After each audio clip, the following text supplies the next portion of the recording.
कलम पे तो पहरा है, सुनने वाला भी बहरा है। कलम पे तो पहरा है, सुनने वाला भी बहरा है।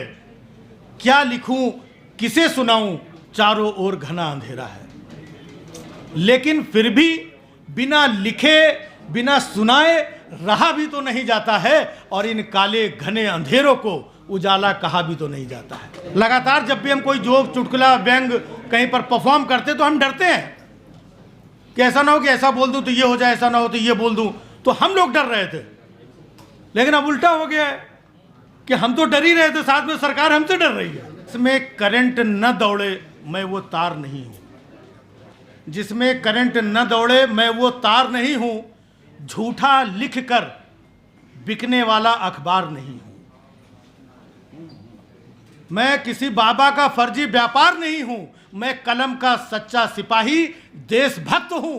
देशभक्ति की आड़ में छिपने वाला उनके जैसा गद्दार नहीं हूं। कि ऐसा कौन सा जोक था, ऐसा कौन सा चुटकुला था जिससे किसी को आपत्ति हो गई, तो कम से कम ये मुझे तो पता होना चाहिए। मुझे पता हो और मुझे बताया जाए, ताकि हम आगे से ऐसा ना करें।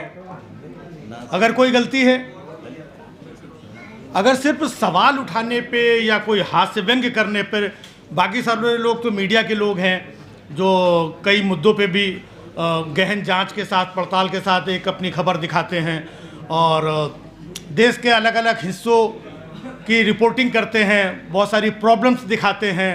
तो उनको समझ में आता है कि भाई ये प्रॉब्लम छिपा रहे हैं और ये दिखा रहे हैं, तो ये दोनों एक दूसरे के लिए। लेकिन मुझे ये नहीं समझ में आता, मेरा काम तो हंसाना है। मैं अपने लाइव शोज़ करता हूँ और इस सटायरिकल वे में कुछ कुछ बातें करता हूँ। मैं किसी की व्यक्तिगत जीवन में जाकर के मैंने कोई बात नहीं की आज तक। किसी धर्म से संबंधित मैंने कोई बात नहीं की, टीका टिप्पणी नहीं की, वन लाइनर नहीं किया। देश के बारे में हमेशा जो सोच रही है पॉजिटिव, वही बातें की हैं हमने। तो हमने ऐसा कौन सा काम किया है? मैं तो वही कह रहा हूं कि एटलीस्ट हमको बता तो दो, कौन सा जोक, कौन सा चुटकुला, कौन सा व्यंग आपको बुरा लग गया, ताकि एक पैरामीटर सेट हो सके। और दूसरी बात, हम सरकार से, हुकूमत से ये चाहते हैं कि जिस तरीके से मॉलिटिक्स का पेज बंद किया गया, मेरा बंद किया गया, नेशनल दस्तक बंद किया गया, कुछ और लोगों का बंद किया गया, तो आप पार्लियामेंट में संशोधित करके एक लिस्ट जारी करवा दीजिए कि ये कोई भी ये चीज़ नहीं बोल सकता है, इस पे व्यंग्य नहीं कर सकता है, इस नाम का इस्तेमाल नहीं कर सकता है, ये चुटकुला नहीं बोल सकता है। तो हमें एक लिस्ट जारी कर दो पूरे हिंदुस्तान में, ताकि सबको मालूम हो जाए कि ये नहीं बोलना है। आप बताते भी नहीं हैं। तो हम लोग तो खुद सजग होकर के हास्य व्यंग्य की बातें करते हैं और बहुत सफाई से करते हैं। हमारा कभी भी प्रयास नहीं होता है कि किसी को हम अपने हास्य व्यंग्य के माध्यम से कोई ऐसी बात कहें जो किसी को बुरी लगे। लेकिन इसके बाद में भी अगर बुरी लग जाए, हम लोग तो डर के काम कर रहे हैं सरकार से। लगातार जब भी हम कोई जोक, चुटकुला, व्यंग कहीं पर परफॉर्म करते तो हम डरते हैं कि ऐसा ना हो कि ऐसा बोल दूं तो ये हो जाए, ऐसा ना हो तो ये बोल दूं। तो हम लोग डर रहे थे, लेकिन अब उल्टा हो गया है कि हम तो डर ही रहे थे, साथ में सरकार हमसे डर रही है। तो दोनों तरफ का डरना तो नहीं बनता है, या तो डराओ या तो डरो। हम लोग अपना लिखते हैं, पढ़ते हैं, कहते हैं कि आजकल के जो हालात हैं कि कलम पे तो पहरा है, सुनने वाला भी बहरा है। कलम पे तो पहरा है, सुनने वाला भी बहरा है।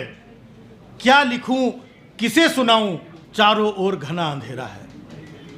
लेकिन फिर भी बिना लिखे, बिना सुनाए रहा भी तो नहीं जाता है, और इन काले घने अंधेरों को उजाला कहा भी तो नहीं जाता है। सिर्फ इतनी सी बात है, चाहे मैं हूं या हमारे तमाम साथी हैं, कि मैं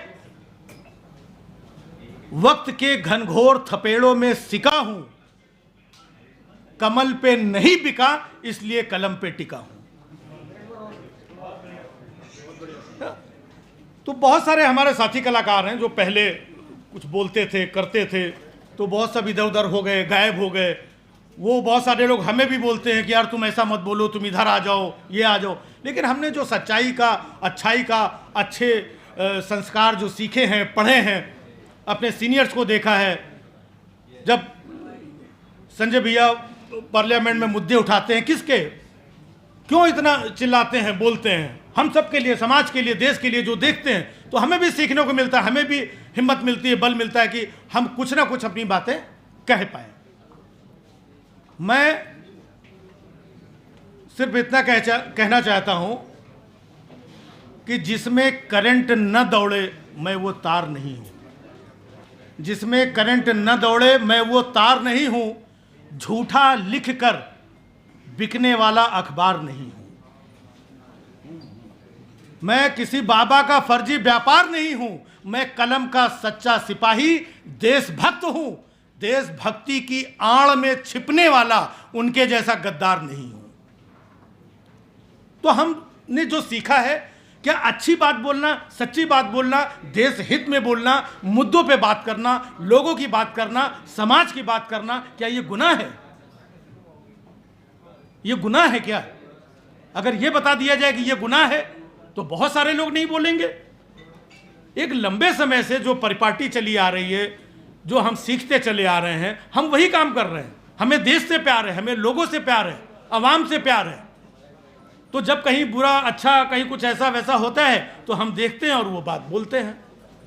तो रोकने की कोशिश कोई बेशक करे, लेकिन जैसा सर ने बोला कि ये बहुत अच्छा दौर है। जब जब रोका जाता है, किसी भी समाज में किसी भी चीज़ के लिए रोका जाता है, तो वो चीज़ निकल करके, उभर करके और सामने आती है।